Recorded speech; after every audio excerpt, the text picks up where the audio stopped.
আমাদের special B Ed কলেজে এটা আমাদের কি করানো হচ্ছে? এরকম ঠাকুর সেজে কেন আমরা চলছি? আসলে তা নয়। আজকে থেকে আমাদের ক্লাস শুরু হচ্ছে ওরিয়েন্টেশন মোবিলিটির প্র্যাকটিক্যালের। যে পদ্ধতিটি স্যার আমাদের শেখাচ্ছেন এটিকে বলা হয় ক্রস বডি প্রোটেকশন পদ্ধতি। এই পদ্ধতিতে ব্লাইন্ড শিশুদেরকে এক স্থান থেকে অন্য স্থানে স্বাধীনভাবে যাতায়াতের জন্য শিক্ষকরা প্রশিক্ষণ দিয়ে থাকেন। যেহেতু আমরা ভাবী প্রশিক্ষক, তাই আমাদের শিক্ষক মহাশয় এটা আমাদের শেখাচ্ছেন। বাড়িতে ফিরে এসে আজ বিপত্তারিণী ব্রত, তাই স্নান করেই রেডি হতে বসেছি।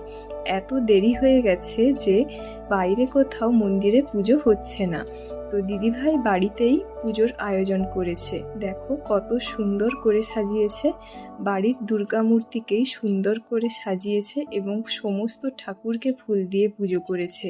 দিদিভাই যদি না থাকতো তাহলে এত সুন্দর আয়োজন কখনোই সম্ভব হতো না। মা বিপত্তারিণীর পুজোর নিয়মই হলো মাকে 13টি পান, সুপুরি, 13 রকম ফল, 13 রকম ফুল সহযোগে পুজো করা হয় এবং যারা ব্রতী থাকেন 13 রকমের ফল বাটাতে দেওয়া হয়। পুজোর শেষে ওই ফলটি তাদের খেয়ে ব্রত ভঙ্গ করতে হয়। অবশ্যই ধাগাও বাঁধা হয়। এই হলো নিয়ম। পুরোহিত ছাড়া আমাদের বাড়ির পুজো কেমন লেগেছে অবশ্যই কমেন্ট করবেন।